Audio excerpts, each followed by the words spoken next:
ಪ್ರೀತಿಯುಳ್ಳ ಆತ್ಮೀಯ ಸ್ನೇಹಿತರೆ, ದೇವರ ಸಮ್ಮುಖದಲ್ಲಿ ಕಳೆಯುವ ಸ್ವಲ್ಪ ಸಮಯವೂ ಕೂಡ ಎಷ್ಟೋ ಆಶೀರ್ವಾದದಾಯಕವಾದದ್ದು. ಹೆಬ್ರೋನ್ ಎಂಬ ಆಶ್ರಯಗಿರಿಯಿಂದ ಹೊರಬಂದ ವ್ಯಕ್ತಿಯೊಬ್ಬನು ಹಗೆಯ ದ್ವೇಷದಿಂದ ಮರಣ ಹೊಂದಿದನು. ಆದರೆ ಪಾಪಿಗೆ ಒಂದು ಆಶ್ರಯ ಸ್ಥಾನವಿದೆ. ಅದು ಯಾವುದು ಎಂಬುದನ್ನು ತಿಳಿಯಲು ಬಯಸುವಿರಾ? ಹಾಗಾದರೆ ಬನ್ನಿರಿ, ಪ್ರಾರ್ಥನಾಪೂರ್ವಕವಾಗಿ ನಮ್ಮ ಅಧ್ಯಯನವನ್ನು ಮಾಡಿ ಸತ್ಯವನ್ನು ತಿಳಿದುಕೊಳ್ಳೋಣ. ಕರ್ತನಲ್ಲಿ ಪ್ರೀತಿಯುಳ್ಳ ಸಹೋದರ ಸಹೋದರಿಯರೇ, ಪರಲೋಕದಲ್ಲಿರುವ ನನ್ನ ತಂದೆಯ ಚಿತ್ತದಂತೆ ನಡೆಯುವವನೇ ಪರಲೋಕ ರಾಜ್ಯಕ್ಕೆ ಸೇರುವನು ಎಂಬುದಾಗಿ ಹೇಳಿದಂಥ ನಮ್ಮ ರಕ್ಷಕನಾದ ಯೇಸು ಕ್ರಿಸ್ತನ ಅತೀ ಪರಿಶುದ್ಧವುಳ್ಳ ನಾಮದಲ್ಲಿ ನಿಮ್ಮೆಲ್ಲರಿಗೂ ನನ್ನ ಹೃದಯಪೂರ್ವಕವಾದ ಪ್ರೀತಿಯ ವಂದನೆಗಳು. ದೇವರ ಮಹಾಕೃಪೆಯಿಂದ ಸತ್ಯವೇದ ಅಧ್ಯಯನದಲ್ಲಿ ನಾವು ಮುಂದೆ ಸಾಗುವಂತೆ ದೇವರು ಸಹಾಯ ಮಾಡಿದ್ದಕ್ಕಾಗಿ ಆತನಿಗೆ ಸ್ತೋತ್ರವನ್ನು ಸಲ್ಲಿಸುತ್ತಾ ನಮ್ಮ ಅಧ್ಯಯನದಲ್ಲಿ ಮುಂದೆ ಸಾಗುವಾಗ ಯೋವಾಬನು ಅಬ್ನೇರನನ್ನು ಕೊಂದದ್ದು ಎಂಬ ವಿಚಾರವನ್ನು ನೋಡೋಣ. 2 ಸಮುವೇಲ 3ನೇ ಅಧ್ಯಾಯ 27ನೇ ವಚನ ಹೀಗೆ ಹೇಳುತ್ತದೆ: ಅಬ್ನೇರನು ಹೆಬ್ರೋನಿಗೆ ಬಂದಾಗ ಯೋವಾಬನು ಅವನನ್ನು ಗುಪ್ತ ಸಂಭಾಷಣೆಗಾಗಿಯೋ ಎಂಬಂತೆ ಊರು ಬಾಗಿಲಿನೊಳಕ್ಕೆ ಕರಕೊಂಡು ಹೋಗಿ ತನ್ನ ತಮ್ಮನಾದ ಅಸಾಯೇಲನನ್ನು ವಧಿಸಿದ್ದಕ್ಕೆ ಪ್ರತಿಯಾಗಿ ಅವನನ್ನು ಹೊಟ್ಟೆಯಲ್ಲಿ ತಿವಿದು ಕೊಂದನು ಎಂಬುದಾಗಿ. ಕರ್ತನಲ್ಲಿ ಪ್ರಿಯರೇ, ಯೋವಾಬನು ತನ್ನ ತಮ್ಮನ ಮರಣದ ಹಗೆಯನ್ನು ಹೀಗೆ ತೀರಿಸಿಕೊಂಡನು. ಯೋವಾಬನು ಅಬ್ನೇರನನ್ನು ಕೊಂದನೆಂದು ದಾವೀದನು ಕೇಳಿದಾಗ ಅವನು ಅದಕ್ಕೆ ಸಮ್ಮತಿ ಸೂಚಿಸಲಿಲ್ಲ. ಬದಲಾಗಿ ಯೋವಾಬನು ದೊಡ್ಡ ತಪ್ಪು ಮಾಡಿದನೆಂದು ಅವನನ್ನು ಖಂಡಿಸಿದನು. ಅಬ್ನೇರನ ಮರಣದ ಕುರಿತು ಅವನು ಬಹು ಆಸಕ್ತಿಕರವಾದ ಶಾಪವನ್ನು ಕೊಟ್ಟನು. ಅದೇನೆಂಬುದನ್ನು ನೋಡೋಣ. 2 ಸಮುವೇಲ 3ನೇ ಅಧ್ಯಾಯ 33ನೇ ವಚನ ಹೀಗೆ ಹೇಳುತ್ತದೆ: ದಾವೀದನು ಅಬ್ನೇರನನ್ನು ಕುರಿತು, ಅಬ್ನೇರನೇ, ನಿನಗೆ ಮೂರ್ಖರಿಗಾಗುವಂತೆ ದುರ್ಮರಣವಾಯಿತೇ ಎಂಬುದಾಗಿ. ಕರ್ತನಲ್ಲಿ ಪ್ರಿಯರೇ, ದಾವೀದನು ಈ ರೀತಿ ಯಾಕೆ ಹೇಳಿದನು? ಒಬ್ಬ ವ್ಯಕ್ತಿಗೆ ಕೊಡತಕ್ಕ ಚರಮವಾಕ್ಯ ಖಂಡಿತವಾಗಿಯೂ ಇದಲ್ಲ. ಅಬ್ನೇರನು ಹೆಬ್ರೋನಿನಲ್ಲಿದ್ದನು. ಹೆಬ್ರೋನ್ ಎಂಬುದು ಕೊಲೆಗಡುಕರಿಗೂ ಆಶ್ರಯ ಕೊಡುವ ಆಶ್ರಯ ಗಿರಿಗಳೊಂದಾಗಿತ್ತು. ಈ ಸ್ಥಳದಲ್ಲಿ ಯೋವಾಬನು ಅವನನ್ನು ಕೊಲ್ಲಬಾರದಿತ್ತು. ಆದರೆ ಯೋವಾಬನು ಅಬ್ನೇರನನ್ನು ಗುಟ್ಟಾಗಿ ಕರೆದು, ತನ್ನ ಸಂಗಡ ಬಾ, ನಾನು ನಿನ್ನ ಸಂಗಡ ಮಾತನಾಡಬೇಕು. ನೀನು ಒಂದು ಪಕ್ಷದ ಸೇನಾಧಿಪತಿ, ನಾನು ಇನ್ನೊಂದು ಪಕ್ಷದ ಸೇನಾಧಿಪತಿ. ನಾವು ಒಟ್ಟಾಗಿ ಇದ್ದರೆ ಒಳ್ಳೆಯದು ಎಂದು ಹೇಳಿದನು. ಆದ್ದರಿಂದ ಅಬ್ನೇರನು ಆಶ್ರಯಗಿರಿಯಿಂದ ಹೊರಬಂದನು. ಆಗ ಯೋವಾಬನು ಅವನನ್ನು ಕೊಂದನು. ಆದ್ದರಿಂದಲೇ ದಾವೀದನೆಂದನು, ಅಬ್ನೇರನು ಮೂರ್ಖನಂತೆ ಸತ್ತನು ಎಂಬುದಾಗಿ.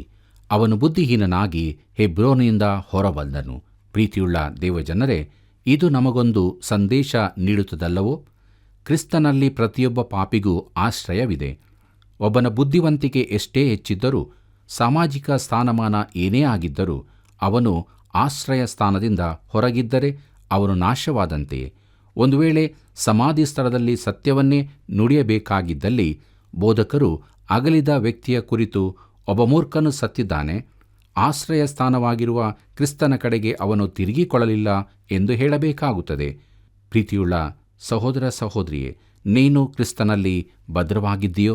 ಪ್ರಿಯರೇ, ಇಲ್ಲಿಗೆ ನಾವು 2 ಸಮುವೇಲನ ಪುಸ್ತಕದ 3ನೇ ಅಧ್ಯಾಯದ ಧ್ಯಾನವನ್ನು ಮುಗಿಸಿದ್ದೇವೆ. ಮುಂದಕ್ಕೆ ನಾವು 2 ಸಮುವೇಲನ ಪುಸ್ತಕದ 4 ಮತ್ತು 5ನೇ ಅಧ್ಯಾಯದ ಧ್ಯಾನಕ್ಕೆ ಮುಂದೆ ಸಾಗೋಣ. ಇದರ ಮುಖ್ಯ ಪ್ರಸ್ತಾಪ ದಾವೀದನು ಎಲ್ಲ ಇಸ್ರಾಯೇಲ್ಯರಿಗೂ ರಾಜನಾದದ್ದು. ಪ್ರೀತಿಯುಳ್ಳ ದೇವಜನರೇ, ಇಸ್ರಾಯೇಲ್ ಜನಾಂಗದ ತೊಂದರೆಯ ದಿನಗಳು ಈ ಅಧ್ಯಾಯದಲ್ಲಿಯೂ ಮುಂದುವರಿಯುತ್ತವೆ. ಸೌಲನ ಮರಣ ನಂತರ ಆಂತರಿಕ ಯುದ್ಧಗಳು ಉಂಟಾಗುತ್ತವೆ. ದೇವಜನರಿಗೆ ತುಂಬ ದುಃಖ ಹಾಗೂ ಹೃದಯದಲ್ಲಿ ನೋವು ಉಂಟಾಗುತ್ತದೆ. ದೇವರ ವಾಕ್ಯದ ಈ ಭಾಗವನ್ನು ಹಲವರು ಹೆಚ್ಚಾಗಿ ಧ್ಯಾನಿಸದೆ ಬಿಟ್ಟು ಬಿಡುತ್ತಾರೆ. ಆದರೆ 2 ಕಾರಣಗಳಿಗಾಗಿ ಈ ಭಾಗ ಕೊಡಲ್ಪಟ್ಟಿದೆ ಎಂದು ನಾನು ಖಂಡಿತವಾಗಿ ನಂಬುತ್ತೇನೆ. ಅದರಲ್ಲಿ ಮೊದಲನೆಯದು ಯೇಸು ಕ್ರಿಸ್ತನ ವಂಶಾವಳಿಯನ್ನು ನಮಗೆ ತೋರಿಸುವುದಕ್ಕಾಗಿ. 2ನೇಯದು ನಮಗೆ ಒಂದು ಉದಾಹರಣೆ ತೋರಿಸುವುದಕ್ಕಾಗಿ. ಪೌಲನು ಹೀಗೆ ಹೇಳುತ್ತಾನೆ, ಕೊರಿಂಥದವರಿಗೆ ಬರೆದ 1ನೇ ಪತ್ರಿಕೆ 10ನೇ ಅಧ್ಯಾಯ 11ನೇ ವಚನದಲ್ಲಿ, ಅವರಿಗೆ ಸಂಭವಿಸಿದ ಈ ಸಂಗತಿಗಳು ನಿದರ್ಶನ ರೂಪವಾಗಿವೆ ಮತ್ತು ಯುಗಾಂತ್ಯಕ್ಕೆ ಬಂದಿರುವವರಾದ ನಮಗೆ ಬುದ್ಧಿವಾದಗಳಾಗಿ ಬರೆದವೆ ಎಂಬುದಾಗಿ. ಅಂದರೆ ಪ್ರಿಯರೇ, ನಮಗೆ ಆತ್ಮಿಕ ಪಾಠಗಳನ್ನು ಕಲಿಸಲೆಂದೇ ಬರೆಯಲ್ಪಟ್ಟಿದೆ. ಯೆಹೂದದ ಅರಸನಾಗಿ ಮಾಡಲ್ಪಟ್ಟ ದಾವೀದನಿಗೆ ವಿರೋಧವಾಗಿ ಒಂದು ದಂಗೆ ನಡೆಯುತ್ತದೆಂದು ನಾವು ನೋಡುತ್ತೇವೆ. ದಕ್ಷಿಣ ರಾಜ್ಯದ ಗಡಿಭಾಗದಲ್ಲೇ ಇರುವ ಹೆಬ್ರೋನಿಗೆ ಅವನು ಸ್ಥಳಾಂತರಿಸಿದ್ದಾನೆ. ಸೌಲನ ಮಗನಾದ ಇಷೋಬಾಷೇತನನ್ನು ಸಿಂಹಾಸನದಲ್ಲಿ ಕುಳ್ಳಿರಿಸುವ ಮೂಲಕ ಅಬ್ನೇರನು ಈಗಲೇ ಒಂದು ದಂಗೆಯನ್ನು ಪ್ರಾರಂಭಿಸಿದ್ದಾನೆ. ಆದರೆ ಸೌಲನ ಉಪಪತ್ನಿಯರಲ್ಲಿ ಒಬ್ಬಳನ್ನು ತೆಗೆದುಕೊಂಡದಕ್ಕಾಗಿ ಇಷೋಬಾಷೇತನು ಅಬ್ನೇರನನ್ನು ಗದರಿಸಿದ್ದಕ್ಕಾಗಿ ಅಬ್ನೇರನು ಸೌಲನ ಮನೆಯವರನ್ನು ಬಿಟ್ಟು ದಾವೀದನೊಂದಿಗೆ ಸೇರಿಕೊಳ್ಳುತ್ತಾನೆ. ಇದು ಅವನು ಮಾಡಿದ ತಪ್ಪಾಗಿತ್ತು. ಯಾಕಂದರೆ ತನ್ನ ತಮ್ಮನಾದ ಅಸಾಹೇಲನನ್ನು ಕೊಂದ ಹಾಗೆ ತೀರಿಸಿಕೊಳ್ಳುವುದಕ್ಕಾಗಿ ಯೋವಾಬನು ಅಬ್ನೇರನನ್ನು ಕೊಲ್ಲಲು ಕಾಯುತ್ತಿದ್ದನು. ಪ್ರೀತಿಯುಳ್ಳ ದೇವಜನರೇ, ಈಗ ಇಷೋಬಾಷೇತನು ತನ್ನ ಸೈನ್ಯದ ಮುಖ್ಯಸ್ಥನಾಗಿದ್ದ ಅಬ್ನೇರನನ್ನು ಕಳಕೊಂಡದರಿಂದ ಅವನ ಸೈನ್ಯ ಬಲಹೀನವಾಗಿದೆ. ಒಳ್ಳೆಯ ಸೈನ್ಯವಿಲ್ಲದಿದ್ದರೆ ದಾವೀದನೆದುರಿಗೆ ತನ್ನ ಅರಸುತನವನ್ನು ಉಳಿಸಿಕೊಳ್ಳುವುದು ಕಷ್ಟವೆಂದು ಅವನಿಗೆ ತಿಳಿದಿತ್ತು. ಅಬ್ನೇರನು ಕೊಲ್ಲಲ್ಪಟ್ಟಿದ್ದಾನೆ. ಈಗ ಅವನ ಸ್ಥಿತಿ ಏನಾಯಿತು ನೋಡೋಣ. 2 ಸಮುವೇಲ 4ನೇ ಅಧ್ಯಾಯ ಮೊದಲಿನ 3 ವಚನಗಳನ್ನು ಗಮನಿಸಿರಿ. ಅಲ್ಲಿ ನಾವು ಹೀಗೆ ನೋಡುತ್ತೇವೆ: ಅಬ್ನೇರನು ಹೆಬ್ರೋನಿನಲ್ಲಿ ಸತ್ತನೆಂಬ ವರ್ತಮಾನವು ಸೌಲನ ಮಗನಾದ ಇಷೋಬಾಷೇತನಿಗೆ ಮುಟ್ಟಿದಾಗ ಅವನ ಕೈಗಳು ಜೋಲು ಬಿದ್ದವು. ಇಸ್ರಾಯೇಲ್ಯರೆಲ್ಲರೂ ಕಳವಳಗೊಂಡರು. ಸೌಲನ ಮಗನಿಗೆ ಬಾಣ, ರೇಕಾಬ್ ಎಂಬ 2 ಸೇನಾಧಿಪತಿಗಳಿದ್ದರು. ಅವರು ಬೆನ್ಯಾಮೀನ್ ಕುಲದ ಬೇರೋತಿನವರಾದ ರಿಮ್ಮೋನನ ಮಕ್ಕಳು. ಬೇರೋತ್ ಎಂಬುದು ಬೆನ್ಯಾಮೀನರಿಗೆ ಸೇರಿದ ಗ್ರಾಮ. ಆದರೆ ಬೇರೋತ್ಯರು ಮಿತ್ತಾಯಿಮಿಗೆ ಓಡಿ ಹೋಗಿ ಇಂದಿನವರೆಗೂ ಅಲ್ಲೇ ಪ್ರವಾಸಿಗಳಾಗಿದ್ದಾರೆ ಎಂಬುದಾಗಿ. ಕರ್ತನಲ್ಲಿ ಪ್ರೀತಿಯುಳ್ಳ ದೇವಜನರೇ, ಬೇರೋತಿನವರನ್ನು ಸೌಲನು ಓಡಿಸಿದ್ದರಿಂದ ಅವರು ಗಿತ್ಯಾಯಿಮಿಗೆ ಓಡಿ ಹೋಗಿದ್ದರು. ಅವರ ಊರಾದ ಬೇರೋತ್ ಬೆನ್ಯಾಮೀನರ ವಶಕ್ಕೆ ಬಂದಿತ್ತು. ಮುಂದಕ್ಕೆ ನಾವು 2 ಸಮುವೇಲ 4ನೇ ಅಧ್ಯಾಯ 4ನೇ ವಚನವನ್ನು ಗಮನಿಸೋಣ. ಅಲ್ಲಿ ಹೀಗೆ ನೋಡುತ್ತೇವೆ: ಸೌಲನ ಮಗನಾದ ಯೋನಾತಾನನಿಗೆ ಮೆಷೀಬೋಶಾತನೆಂಬ ಒಬ್ಬ ಕುಂಟ ಮಗನಿದ್ದನು. ಅವನು ಕುಂಟನಾದದ್ದು ಹೇಗೆಂದರೆ, ಸೌಲ ಯೋನಾತಾನರು ಸತ್ತರೆಂಬ ವರ್ತಮಾನವು ಇಜ್ರೇಲಿನಿಂದ ಬಂದಾಗ 5 ವರ್ಷದವನಾಗಿದ್ದ ಅವನನ್ನು ಅವನ ದಾಸಿಯು ತೆಗೆದುಕೊಂಡು ಅವಸರದಿಂದ ಓಡಿ ಹೋಗುವಾಗ ಅವನು ಬಿದ್ದು ಕುಂಟನಾದನು ಎಂಬುದಾಗಿ. ಕರ್ತನಲ್ಲಿ ಪ್ರೀತಿಯುಳ್ಳ ದೇವಜನರೇ, ಮೆಷೀಬೋಶೇತನೆಂಬುದು ವಿಚಿತ್ರವಾದ ಹೆಸರು. ಆದರೆ ಅದನ್ನು ಜ್ಞಾಪಕದಲ್ಲಿಡಿ. ಯಾಕಂದರೆ ದಾವೀದ ಮೆಷೀಬೋಶೇತರ ವೃತ್ತಾಂತವು ಅತೀ ಸುಂದರವಾದ ವೃತ್ತಾಂತವಾಗಿದೆ. ಇವನು ಯೋನಾತಾನನ ಮಗನಾಗಿದ್ದನು. ಅವನು ಬದುಕಿರುವ ಕಾಲವೆಲ್ಲ ಸಿಂಹಾಸನದ ಹಕ್ಕುದಾರನಾದ್ದರಿಂದ ದಾವೀದನಿಗೆ ಅವನಿಂದ ಅಪಾಯವಿತ್ತು. ಆದರೆ ಅವನು ಯೋನಾತಾನನ ಮಗನಾದ್ದರಿಂದ ದಾವೀದನು ಅವನಿಗೆ ಕೇಡು ಮಾಡಲಿಲ್ಲ. ದಾವೀದನು ಸೌಲನ ಮನೆಯವರು ಯಾರಾದರೂ ಇದ್ದಾರೋ ಎಂದು ಹುಡುಕುವಾಗ ಮೆಷೀಬೋಶೇತನು ಅವನಿಗೆ ಸಿಕ್ಕಿದನು. ಪ್ರೀತಿಯುಳ್ಳ ದೇವಜನರೇ, 2 ಸಮುವೇಲ 4ನೇ ಅಧ್ಯಾಯ 5 ಮತ್ತು 6ನೇ ವಚನವನ್ನು ಗಮನಿಸಿರಿ. ಅಲ್ಲಿ ಹೀಗೆ ಬರೆದದೆ: ಇಷೋಬಾಷೇತನು ಮಧ್ಯಾಹ್ನದ ಬಿಸಿಲು ಹೊತ್ತಿನಲ್ಲಿ ಮನೆಯೊಳಗೆ ಮಲಗಿರುವಾಗ ಬೇರೋತಿನ ರಿಮ್ಮೋನನ ಮಕ್ಕಳಾದ ರೇಕಾಬ್, ಬಾಣ ಎಂಬವರು ಅವನ ಮನೆಯ ಬಳಿಗೆ ಹೋದರು. ಆಗ ಕಾವಲು ಕಾಯುವವಳು ಗೋಧಿ ಕೇರುತ್ತಿದ್ದು ಹಾಗೆಯೇ ತೂಕಡಿಸಿ ನಿದ್ರೆ ಮಾಡುತ್ತಿರುವುದನ್ನು ಅವರು ಕಂಡು ರಹಸ್ಯವಾಗಿ ಒಳಗೆ ಬಂದು ಎಂಬುದಾಗಿ. ಕರ್ತನಲ್ಲಿ ಪ್ರೀತಿಯುಳ್ಳ ಸಹೋದರ ಸಹೋದರಿಯರೇ, ನೋಡಿರಿ, ರೇಕಾಬ್, ಬಾಣ ಎಂಬವರು ಸೌಲನ ಸೈನ್ಯದಲ್ಲಿ ಅಬ್ನೇರನ ಕೈಕೆಳಗೆ ಸೈನಿಕರಾಗಿದ್ದರು. ಅಬ್ನೇರನು ಸತ್ತನೆಂದು ಅವರು ಕೇಳಿದಾಗ ಅವರು ದಾವೀದನ ಶಕ್ತಿಯನ್ನು ಅರಿತುಕೊಂಡು ಸೌಲನ ಮಗನಾದ ಇಷೋಬಾಷೇತನನ್ನು ಕೊಲ್ಲುವ ಸಂಚು ಹೂಡಿದರು. ಅವನು ಹಾಸಿಗೆಯಲ್ಲಿ ಮಲಗಿರುವಾಗ ಅವರು ಮೆಲ್ಲನೆ ಹೊಳಬಂದು ಅವನನ್ನು ಕೊಂದರು. ಇದು ಕ್ರೂರ ಸಂಗತಿಯೂ ಅವರಿಂದಾದ ತಪ್ಪೂ ಆಗಿತ್ತು. ಅವನನ್ನು ಕೊಂದದ್ದರಿಂದ ತಾವು ದಾವೀದನೊಂದಿಗೆ ರಾಜಿ ಮಾಡಿಕೊಳ್ಳಬಹುದೆಂದು ನೆನೆಸಿದರು. ದಾವೀದನು ತಮಗೆ ಬಹುಮಾನ ಕೊಡಬಹುದೆಂದೂ ಕೂಡ ಅವರು ನೆನೆಸಿದರು. 2 ಸಮುವೇಲ 4ನೇ ಅಧ್ಯಾಯ 7 ಮತ್ತು 8ನೇ ವಚನವನ್ನು ನೋಡೋಣ. ಅಲ್ಲಿ ಹೀಗೆ ಬರೆದದೆ: ಒಳಕೋಣೆಯಲ್ಲಿ ಮಂಚದ ಮೇಲೆ ಮಲಗಿದ್ದ ಅರಸನನ್ನು ಒಡೆದು ಕೊಂದು ತಲೆ ತೆಗೆದುಕೊಂಡು ರಾತ್ರಿಯೆಲ್ಲ ಆರಾಬ ತಗ್ಗಿನಲ್ಲಿ ಪ್ರಯಾಣ ಮಾಡಿ ಹೆಬ್ರೋನಿನಲ್ಲಿದ್ದ ಅರಸನಾದ ದಾವೀದನ ಬಳಿಗೆ ಬಂದು ಆ ತಲೆಯನ್ನು ಅವನಿಗೆ ತೋರಿಸಿ, ಇಗೋ, ನಿನ್ನ ಜೀವ ತೆಗೆಯಬೇಕೆಂದಿದ್ದ ನಿನ್ನ ಶತ್ರುವಾದ ಸೌಲನ ಮಗ ಇಷೋಬಾಷೇತನ ತಲೆ. ಅರಸನಾದ ನಮ್ಮ ಒಡೆಯನಿಗಾಗಿ ಸೌಲನಿಗೂ ಅವನ ಸಂತಾನಕ್ಕೂ ಯೆಹೋವನು ಇವತ್ತು ಮುಯಿ ತೀರಿಸಿದ್ದಾನೆ ಅಂದರು ಎಂಬುದಾಗಿ. ಕರ್ತನಲ್ಲಿ ಪ್ರಿಯರೇ, ಅವರು ಇಷೋಬಾಷೇತನ ತಲೆಯನ್ನು ದಾವೀದನ ಬಳಿಗೆ ಕೊಂಡು ಹೋದರು. ಆದರೆ ದಾವೀದನು ಸಂತುಷ್ಟನಾಗಲಿಲ್ಲ. ಅವನು ಈ ಕಾರ್ಯವನ್ನು ಒಪ್ಪಿಕೊಳ್ಳಲೂ ಇಲ್ಲ. ಮುಂದಕ್ಕೆ ನಾವು ನೋಡೋಣ. 2 ಸಮುವೇಲ 4ನೇ ಅಧ್ಯಾಯ 12ನೇ ವಚನದಲ್ಲಿ ಅಲ್ಲಿ ಹೀಗೆ ಬರೆದದೆ, ದಾವೀದನು ತನ್ನ ಆಳುಗಳಿಗೆ ಆಜ್ಞಾಪಿಸಲು ಅವರು ಇವರನ್ನು ಕೊಂದು ಕೈಕಾಲುಗಳನ್ನು ಕತ್ತರಿಸಿ ಶವಗಳನ್ನು ಹೆಬ್ರೋನಿನ ಕೆರೆಯ ಬಳಿಯಲ್ಲಿ ನೇತು ಹಾಕಿದರು. ಇಷಬೋಶೇತನ ತಲೆಯನ್ನು ಹೆಬ್ರೋನಿನಲ್ಲಿದ್ದ ಅಬ್ನೇರನ ಸಮಾಧಿಯಲ್ಲಿ ಇಡಿಸಿದರು ಎಂಬುದಾಗಿ. ಕರ್ತನಲ್ಲಿ ಪ್ರಿಯರೇ, ರೇಕಾಬನು, ಬಾಣನು ಅರಸರನ್ನು ಕೊಂದ ಕೊಲೆಗಡುಕರು. ಈ ಕಾರ್ಯಕ್ಕಾಗಿ ದಾವೀದನು ಅವರನ್ನು ಶಿಕ್ಷಿಸಿದನು. ಉತ್ತರದ 11 ಕುಲಗಳವರು ತಮಗೆ ಸಮರ್ಥ ನಾಯಕನಿಲ್ಲವೆಂದು ತಿಳಿದು, ಇನ್ನು ದಾವೀದನಿಗೆ ವಿರೋಧವಾಗಿ ಮುಂದುವರಿಯುವುದು ವ್ಯರ್ಥವೆಂದು ತಿಳಿದು ರಾಜಿಗೆ ಸಿದ್ಧರಾದರು. ಮುಂದಕ್ಕೆ ನಾವು ನೋಡೋಣ ದಾವೀದನು ಎಲ್ಲ ಇಸ್ರಾಯೇಲರಿಗೆ ಅರಸನಾದದ್ದು ಎಂಬುದನ್ನು. 2 ಸಮುವೇಲ 5ನೇ ಅಧ್ಯಾಯ 1ನೇ ವಚನ ಹೀಗೆ ಹೇಳುತ್ತದೆ, ಆನಂತರ ಇಸ್ರಾಯೇಲ್ಯರ ಎಲ್ಲ ಕುಲಗಳವರು ಹೆಬ್ರೋನಿನಲ್ಲಿದ್ದ ದಾವೀದನ ಬಳಿಗೆ ಬಂದು ಅವನಿಗೆ, ನಾವು ನಿನ್ನ ರಕ್ತ ಸಂಬಂಧಿಗಳಾಗಿದ್ದೇವೆ ಎಂಬುದಾಗಿ. ಕರ್ತನಲ್ಲಿ ಪ್ರೀತಿಯುಳ್ಳ ದೇವಜನರೇ, ಎಲ್ಲ ಕುಲಗಳವರು ದಾವೀದನ ಬಳಿಗೆ ತಮ್ಮ ಪ್ರತಿನಿಧಿಗಳನ್ನು ಕಳಿಸಿದರು. ನಾವು ನಿನ್ನ ರಕ್ತ ಸಂಬಂಧಿಗಳಾಗಿದ್ದೇವೆ ಅಂದರು. ಅದು ನಿಜವಾದದ್ದೇ. ಈ ಅಂತರ್ಯುದ್ಧ ಭಯಂಕರವಾದದ್ದಾಗಿತ್ತು. ವಿಶೇಷವಾಗಿ ಕುಲಗಳವರು ಪರಸ್ಪರ ಎದುರಾಗಿ ಯುದ್ಧ ಮಾಡುತ್ತಿದ್ದರು. ಪ್ರೀತಿಯುಳ್ಳ ದೇವಜನರೇ, 7 ವರ್ಷಗಳ ಕಾಲ ನಡೆದ ಅಂತರ್ಯುದ್ಧದ ಬಳಿಕ ಇಸ್ರಾಯೇಲು ದಾವೀದನ ಕೈ ಕೆಳಗೆ ಪುನಃ ಒಂದಾಯಿತು. ಈಗ ಅವರ ಚರಿತ್ರೆಯಲ್ಲೇ ವಿಶೇಷ ಕಾಲಾವಧಿ ಪ್ರವೇಶಿಸಿತು. ಈ ಅವಧಿಯು ಮುಂದೆ ಕ್ರಿಸ್ತನು ಬಂದು ಆಳುವ ಅವಧಿಗೆ ಸಂಕೇತವಾಗಿರುತ್ತದೆ. 2 ಸಮುವೇಲ 5ನೇ ಅಧ್ಯಾಯ 2ನೇ ವಚನವನ್ನು ಗಮನಿಸಿರಿ. ಅಲ್ಲಿ ಹೀಗೆ ಬರೆದದೆ, ಹಿಂದಿನ ದಿವಸಗಳಲ್ಲಿ, ಅಂದರೆ ಸೌಲನ ಆಳಿಕೆಯಲ್ಲಿ, ಇಸ್ರಾಯೇಲ್ಯರ ದಳಪತಿಯಾಗಿ ಹೋಗುತ್ತಾ ಬರುತ್ತಾ ಇದ್ದವನು ನೀನೇ. ನಿನ್ನನ್ನು ಕುರಿತು ಯೆಹೋವನು, ನೀನು ನಿನ್ನ ಪ್ರಜೆಗಳಾದ ಇಸ್ರಾಯೇಲ್ಯರ ನಾಯಕನೂ ಪಾಲಕನೂ ಆಗಿರುವೆಂದು ಹೇಳಿದ್ದಾನಷ್ಟೇ ಅಂದರು ಎಂಬುದಾಗಿ. ಪ್ರೀತಿಯುಳ್ಳ ದೇವಜನರೇ, ದಾವೀದನನ್ನು ದೇವರು ತಮ್ಮ ಮೇಲೆ ನೇಮಿಸಿದ ನ್ಯಾಯಬದ್ಧ ಅರಸನೆಂದು ಒಪ್ಪಿಕೊಳ್ಳುವುದರಲ್ಲಿ ಈ ಕುಲಗಳವರು ತುಂಬ ತಡ ಮಾಡಿದರು. ಮುಂದಕ್ಕೆ ನಾವು ನೋಡೋಣ. 2 ಸಮುವೇಲ 5ನೇ ಅಧ್ಯಾಯ 3ರಿಂದ 5ನೇ ವಚನದವರೆಗೆ ಅಲ್ಲಿ ಹೀಗೆ ಬರೆದದೆ, ಹೆಬ್ರೋನಿನಲ್ಲಿದ್ದ ಅರಸನಾದ ದಾವೀದನು ತನ್ನ ಬಳಿಗೆ ಬಂದಿದ್ದ ಇಸ್ರಾಯೇಲ್ಯರ ಹಿರಿಯರೆಲ್ಲರೊಡನೆ ಅಲ್ಲೇ ಯೆಹೋವನ ಸನ್ನಿಧಿಯಲ್ಲಿ ಒಡಂಬಡಿಕೆ ಮಾಡಿಕೊಂಡನು. ಅವರು ದಾವೀದನನ್ನು ಅಭಿಷೇಕಿಸಿ ಇಸ್ರಾಯೇಲ್ಯರ ಅರಸನನ್ನಾಗಿ ಮಾಡಿದರು. ದಾವೀದನು 30 ವರ್ಷದವನಾದಾಗ ಅರಸನಾಗಿ 40 ವರ್ಷ ಆಳಿದನು. ಅವನು ಹೆಬ್ರೋನಿನಲ್ಲಿದ್ದುಕೊಂಡು ಯೆಹೂದ ಕುಲವೊಂದನ್ನೇ ಆಳಿದ್ದು 7 ವರ್ಷವೂ 6 ತಿಂಗಳು. ಯೆರೂಸಲೇಮಿನಲ್ಲಿದ್ದುಕೊಂಡು ಯೆಹೂದ್ಯರನ್ನು ಎಲ್ಲಾ ಇಸ್ರಾಯೇಲ್ಯರನ್ನು ಆಳಿದ್ದು 33 ವರ್ಷ ಎಂಬುದಾಗಿ. ಪ್ರೀತಿಯುಳ್ಳ ದೇವಜನರೇ, ಇಸ್ರಾಯೇಲ್ ತನ್ನ ಸಮೃದ್ಧಿ ಹಾಗೂ ವಿಸ್ತರಣೆಯ ವಿಶೇಷ ಕಾಲಘಟ್ಟವನ್ನು ಪ್ರವೇಶಿಸಿದೆ. ದಾವೀದನು ರಾಜ್ಯವಾಳಲು ತೊಡಗಿದಾಗ ಅವನಿಗೆ 30 ವರ್ಷ ಪ್ರಾಯ. ಅವನಿನ್ನೂ ಯೌವನಸ್ಥನಾಗಿದ್ದನು.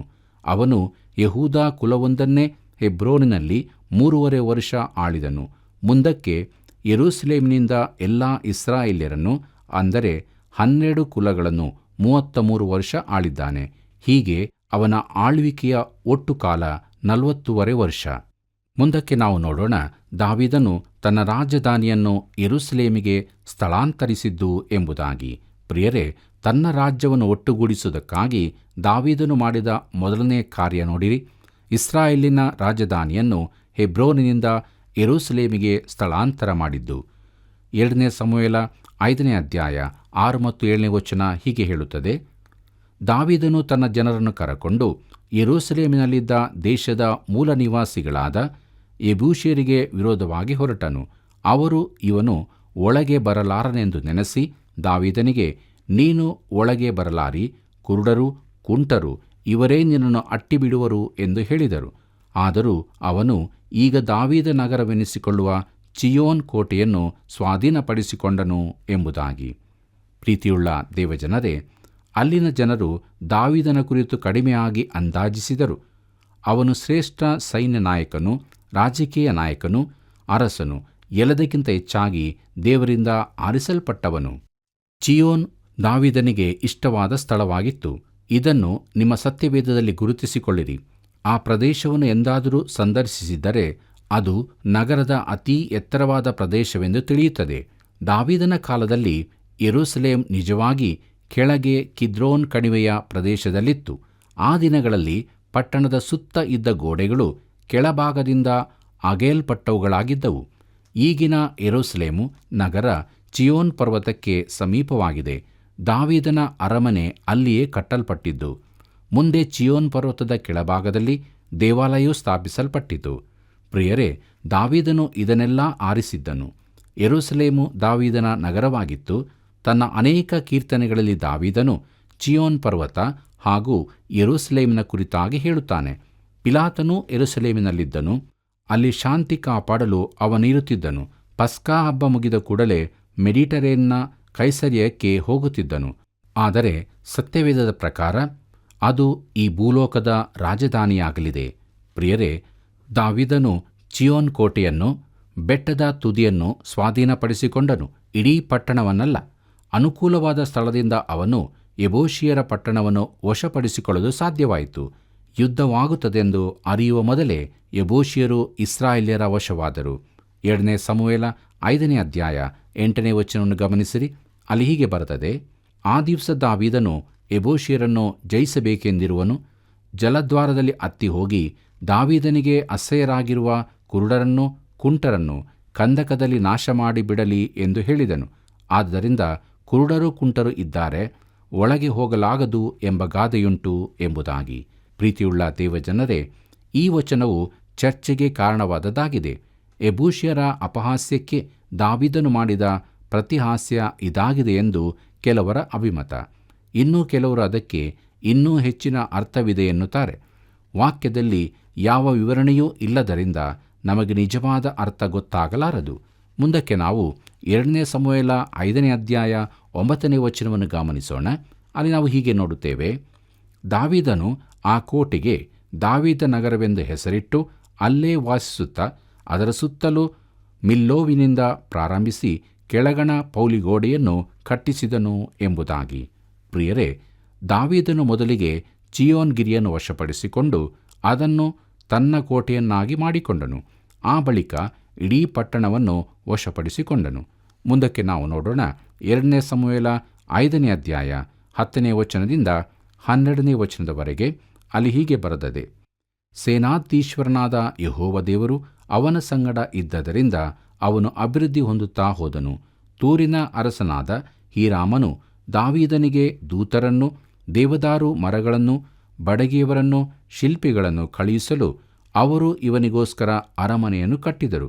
ಇದರಿಂದ ದಾವೀದನು, ಯೆಹೋವನು ನನ್ನನ್ನು ಇಸ್ರಾಯೇಲ್ ರಾಜನನ್ನಾಗಿ ಸ್ಥಿರಪಡಿಸಿ ತನ್ನ ಪ್ರಜೆಗಳಾದ ಇಸ್ರಾಯೇಲ್ಯರ ನಿಮಿತ್ತವಾಗಿ ನನ್ನ ರಾಜ್ಯವನ್ನು ವೃದ್ಧಿಪಡಿಸಿದನೆಂದು ತಿಳಿದುಕೊಂಡನು ಎಂಬುದಾಗಿ. ಕರ್ತನಲ್ಲಿ ಪ್ರೀತಿಯುಳ್ಳ ಸಹೋದರ ಸಹೋದರಿಯರೇ, ದಾವೀದನು ವೃದ್ಧಿಗೊಂಡನು ಮತ್ತು ದೇವರು ಅವನ ಸಂಗಡ ಇದ್ದನು.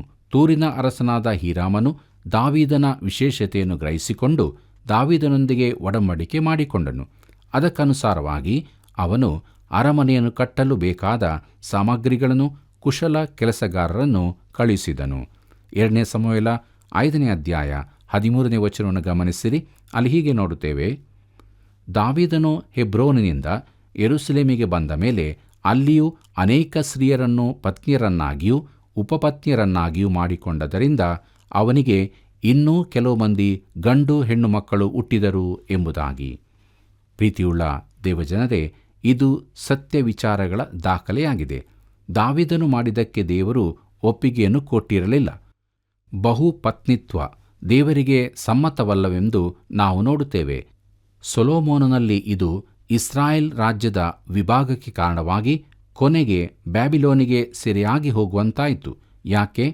ದಾವೀದನು ಸೊಲೊಮೋನನು ಅರಸನಾಗಿದ್ದು ನಾಯಕರ ಸ್ಥಾನದಲ್ಲಿದ್ದರು. ಅವರ ಕೃತ್ಯಗಳು ಕೆಟ್ಟವುಗಳಾಗಿದ್ದವು. ಅವರು ಮಾಡಿದ್ದು ತಪ್ಪೆಂದು ಯಾರು ಹೇಳುತ್ತಾರೆ? ದೇವರು ತಾನೇ ಹೇಳುತ್ತಾನೆ. ಇದು ಆತನ ವಿಶ್ವವಾಗಿದೆ. ಅದಕ್ಕೆ ಬೇಕಾದ ನಿಯಮಗಳನ್ನು ಆತನೇ ಮಾಡುತ್ತಾನೆ. ನಿನಗೆ ಅವು ಇಷ್ಟವಾಗದಿದ್ದರೂ ದೇವರ ನಿಯಮಗಳು ಒಳ್ಳೆಯವುಗಳೇ ಆಗಿವೆ. ದೇವರು ನಮ್ಮನ್ನು ಉಂಟು ಮಾಡಿದ್ದು ಮಾತ್ರವಲ್ಲದೆ ಮಾನವ ಜನಾಂಗಕ್ಕೆ ಪೂರ್ಣ ಸಂತೋಷ ಆಶೀರ್ವಾದಗಳನ್ನು ತರಬಲ್ಲ ನಿಯಮಗಳನ್ನು ಆತನೇ ರೂಪಿಸಿದ್ದಾನೆ. 2 ಸಮುವೇಲ 5ನೇ ಅಧ್ಯಾಯ 14ರಿಂದ 16ನೇ ವಚನದವರೆಗೆ ಗಮನಿಸಿರಿ.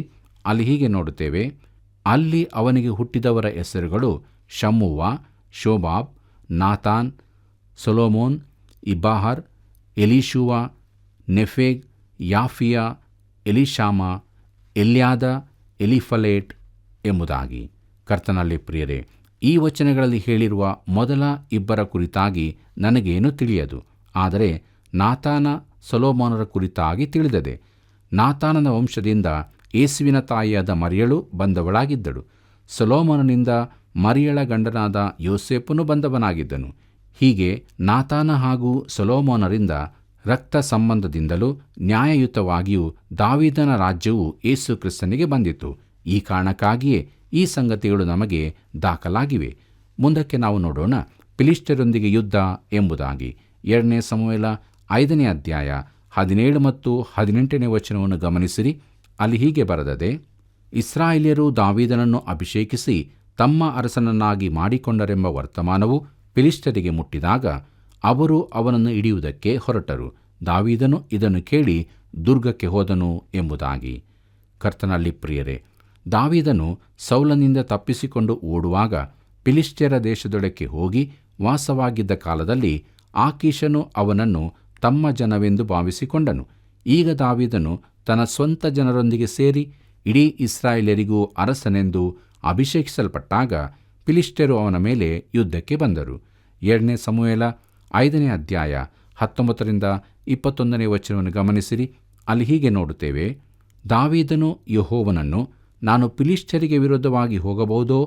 ಅವರನ್ನು ನನ್ನ ಕೈಗೆ ಒಪ್ಪಿಸಿಕೊಡುವಿಯೋ ಎಂದು ಕೇಳಲು ಆತನು, ಹೋಗು, ನಾನು ಹೇಗೋ ಅವರನ್ನು ನಿನ್ನ ಕೈಗೆ ಒಪ್ಪಿಸುವೆನು ಎಂದು ಉತ್ತರ ಕೊಟ್ಟದರಿಂದ ಅವನು ಹೋಗಿ ಅವರನ್ನು ಸೋಲಿಸಿ, ಯೆಹೋವನು ಕಟ್ಟೆಯೊಡೆದ ಪ್ರವಾಹದಂತೆ ನನ್ನ ಶತ್ರುಗಳ ಮೇಲೆ ಬಿದ್ದು ಅವರನ್ನು ನನ್ನ ಕಣ್ಣ ಮುಂದೆಯೇ ನಾಶ ಮಾಡಿದನೆಂದು ಹೇಳಿ ಆ ಯುದ್ಧ ಸ್ಥಳಕ್ಕೆ ಬಾಳ್ ಪೇರಾಚೀಮೆಂದು ಹೆಸರಿಟ್ಟನು.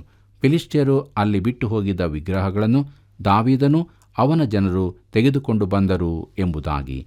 ಪ್ರೀತಿಯುಳ್ಳ ದೇವಜನರೇ, ಈ ಸೋಲಿನ ಸ್ವಲ್ಪ ಸಮಯದ ನಂತರ ಫಿಲಿಷ್ಟಿಯರು ಹಿಂತಿರುಗಿದ್ದರು.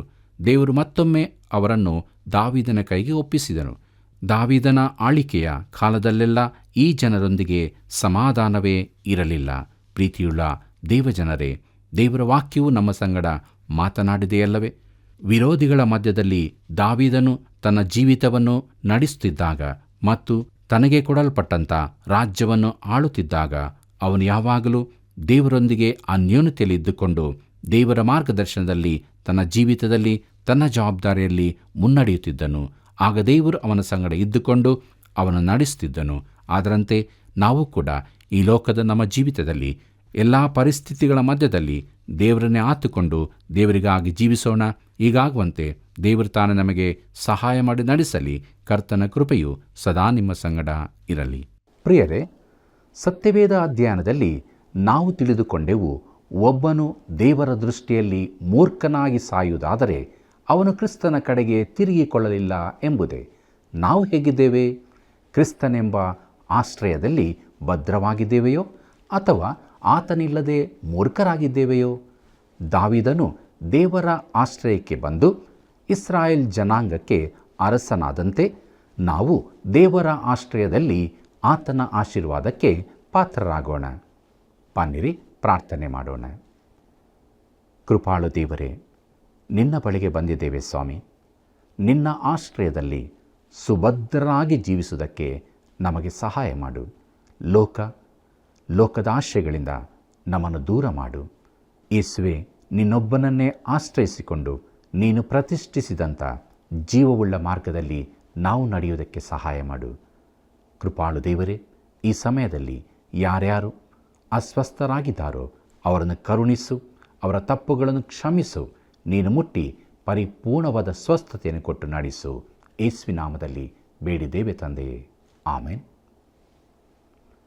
ಪ್ರಿಯರೇ, ಈ ಕಾರ್ಯಕ್ರಮದಲ್ಲಿ ನೀವು ಹೊಂದಿದ ಆಶೀರ್ವಾದಗಳನ್ನು ನಮಗೆ ತಿಳಿಯಪಡಿಸಿರಿ. ಮುಂದಿನ ಕಾರ್ಯಕ್ರಮದಲ್ಲಿ ಮತ್ತೆ ಭೇಟಿಯಾಗೋಣ. ವಂದನೆಗಳು.